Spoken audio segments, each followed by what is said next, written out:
Well, good morning. It's cold this morning. It's like -3, but whatever. We got work to do. So the first thing I'm gonna do is start making bags again. Like I said yesterday, we kind of make feed till about, I don't know, 11, 12, 1 o'clock, basically until either the first person comes for their bags or until we go have lunch. And then after that, we don't worry about making feed anymore. We just kind of load out the bags that are already sitting around. Yesterday, I did get the drill hooked up. Figured out finally how to get all the hydraulic hoses hooked up. And then I rebuilt those rollers for the seed cart. And then I was looking, they got these stupid wear plates. I'll show you that later. They're like 97 bucks or something a piece.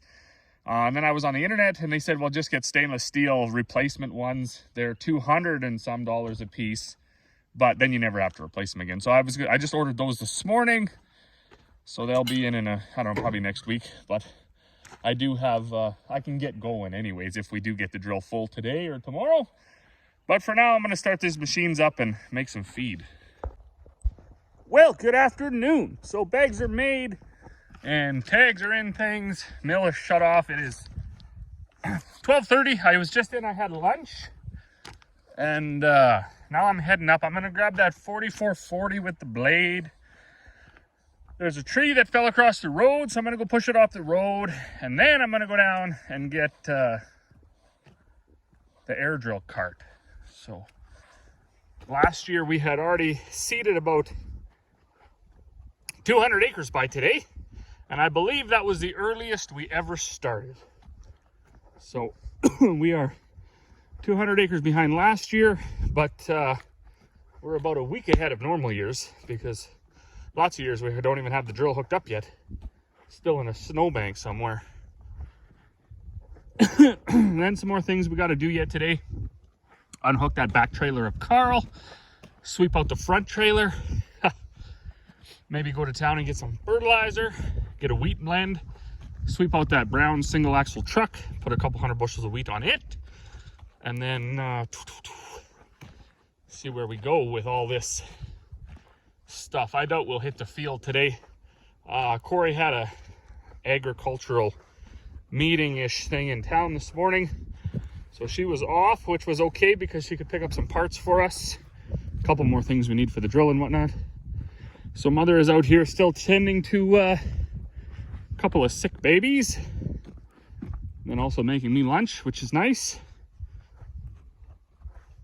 But, all right, we'll get this unhooked.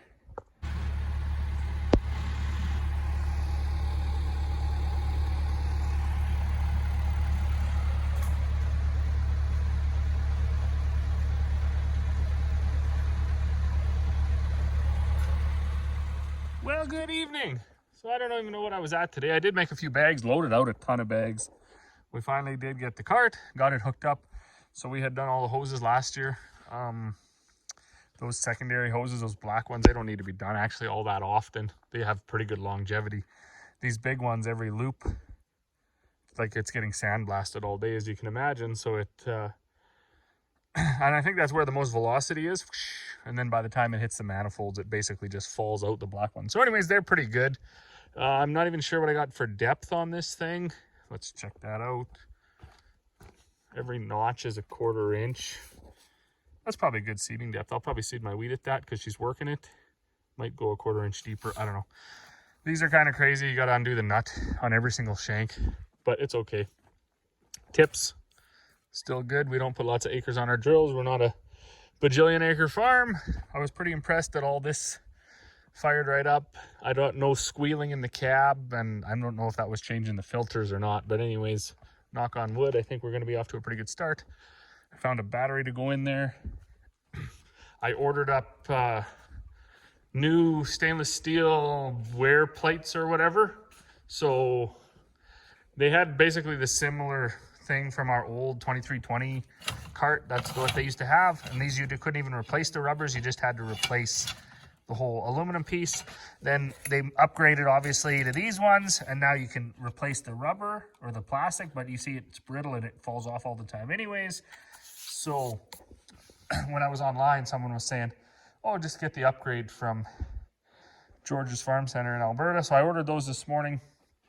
I got one roller to rebuild, so there's a few extra bearings here to do that. I'll make Dad do that when he gets out here, because it's going to be a canola roller anyways. These are the new segments we got for canola. This was the new segments I got to replace this. So I had two rollers. These are fine, I believe. Most commonly used for seeding cereals, wheat, barley, oats. But I wanted this spiral one. I think that's going to give you a way better feed rate than just this. Because when you see these, they turn and you think they're turning so slow that every time it hits this spot, it must not be dropping seeds for a split second. And then with the canola one, it turns extremely slow. So that's why I wanted these perforated ones. That's going to speed the RPMs up quite a bit. So I'm kind of excited about that. Hopefully we get a more even seed rate. This one is just going to go into plug the middle tank. This one will be for fertilizer. It's got the really coarse ones, and then this will be for the seed. Until those parts get here, I'm going to throw this one in the middle tank because nothing goes in it anyways. What happens is if you don't catch this, this wraps around this roller, because that roller sits in this groove here. Wraps around the roller, and then you get a plugged run. It's stupid stuff like that that give the the engineers and the designers really, really bad names. That's just pathetic. And that plastic strip is $98, I think. If you need the aluminum piece to stick it to, I think you're up to like $500 or something. It's just crazy, or a few hundred anyways. The stainless steel ones from George's Farm Center, I believe, are $270 a piece or something, so, or 230. So not cheap either, but it's going to be a one and done thing. But quickly here, I'm going to grab the telehandler. I'm going to get this bag filler out of the way. I did bag up some oats today, some rolled oats. So I'm going to get those out of the way so I can get the buggy out. And then I can run out and start Buddy's go-kart, because Grandma's out in the field doing some anhydrous, and he wanted to go with her when he got off the bus. So he fired up his go-kart and he just flew out there to go ride around with her. So it is a pull start, and he's just not there yet. He can't quite get her. So I'll drive out there with the buggy, get that started for him. Then I'm going to come back and have supper, and then I think after supper I'll come out and sweep out this brown truck. That's what we'll put our wheat in. I just got back from the fertilizer place. I went and got 18 tons of our cereal blend. So I might even get the drill filled by the end of the night. Well, good evening. Now it's getting on to be about 9 o'clock, and just finished sweeping out this truck, put some clean wheat in it. Sun is going down. Cleaned out my grain vac, which I had actually left full of canola because I'm stupid. So I hauled a little bit of canola last week, and then forgot to pull the pipe out. So I ended up with like a hopper full of canola. But that's fine, I'll just shovel it into that bin over there. Still a few bins of canola here yet, but it was like $15.44 at one point today, so I think I'll keep the rest of my canola into the summer. See, maybe it'll go back to 20 bucks, who knows. But now we're gonna fire this grain vac up and load this truck up with some nice clean seed wheat. The guys really got to be careful, because you'll just blow that grain vac right up if you get her going too quick with that clean wheat. And then this little guy right here, this little truck, if you fill it up, it won't even lift a box. So we just put on a nice little hump.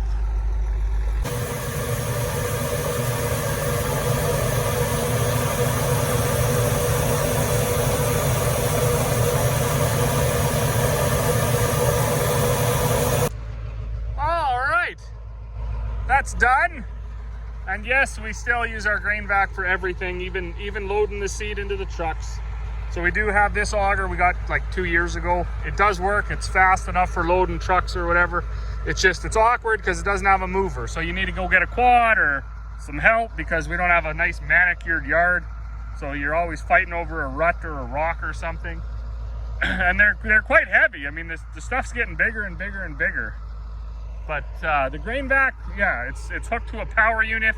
It's got hydraulics to fold up the auger. It's got a steering wheel and a gear shift to go forward and backwards. It's got a cab. If it's cold outside, you can sit in there and load whatever you're doing. For us, it just works. Then we don't have to worry about investing in a whole bunch of hopper bins. I mean, it'd be nice to get a few for maybe around a dryer setup someday.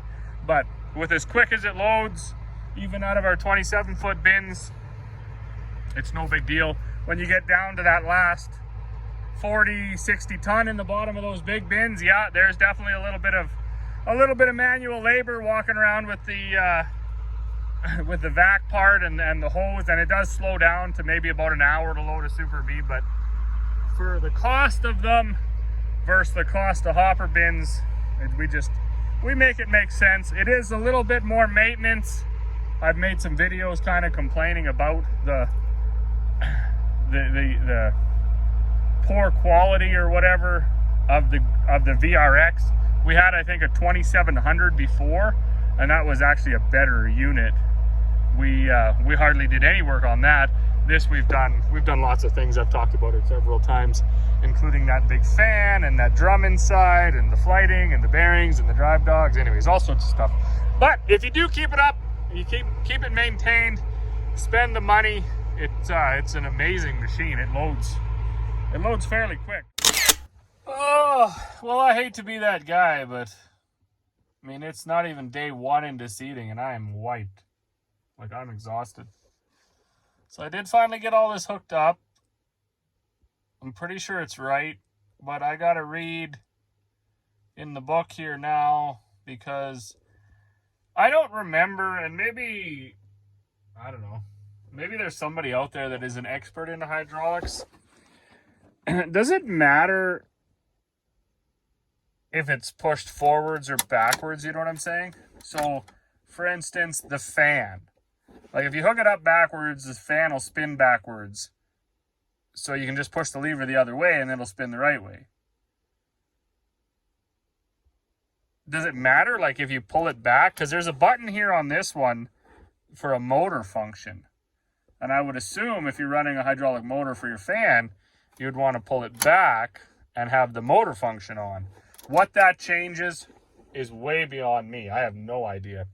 And then if you're going to leave your opener or your hydraulics on all day, like I have to for my openers, I need to have 1 and 2 on. Is it better to have them pushed forward? Or is it better to have them pulled backwards? Because that would make a difference on where you put the hoses, top or bottom. And so I'm going to take both the books in and I'm going to do some reading. I am quite shocked to say, like, I switched the hydraulic filters at the end of the season last year when I was doing a bit of seeding for the neighbor. And it took the wine right out of this cab. So I don't know what the heck was going on there. If there was actually that much restriction in the filters. We do the regular service according to the intervals on these tractors. So I mean, nothing was neglected. Maybe it was a bad filter or something. I don't know. But the whining definitely went away. So that's a win. Hopefully that makes for a more comfortable seeding season. But yeah, back to these hydraulics. I'm just not sure if the SCVs should be back or forward if they're left on all day. If the hoses should be, pressure from the top or pressure from the bottom port. I don't know if that makes a difference. I am going to read in the book. If I remember right, last year I did also read the book. I read the book every year, and I think it contradicted itself in the book. So if I find that, I'll share that with you folks tomorrow. I was waiting for Mother to finish up. She's got her books on her ear pods, so once she gets like dialed in, she's just ready to roll, and she doesn't quit until she runs out of fertilizer. So thankful. Me and Corey were talking about this yesterday and the day before. Thankful that cabs are so nice now. Like, you're not rattling around in got a mouse nest in an AC unit above your head and windows that don't seal. They're quite pleasant, so it's easy to spend it's easy to lose yourself out in the field and spend 4, 5, 6 hours just giving her, and the only thing that stops you is when you see the fertilizer truck coming in, like, oh yeah, it's been 3 hours, I probably should stop. Anyways, stay tuned. Seeding is coming right up, so we'll hopefully be able to get you folks some better footage. I'll do a little bit of a walk around on the drill tomorrow. I got fertilizer today. I just filled up the seed truck. We got to grease it, check the air pressure. I might set it another 1/2 inch deeper. I've always been happier with deeper, but that being said, now that she's worked it and it's working up so nice, because this was pealand last year, it'll probably go that 1/2 inch deep on its own. So we'll see what tomorrow brings. As always, thanks for watching, and we will see you all on the next one.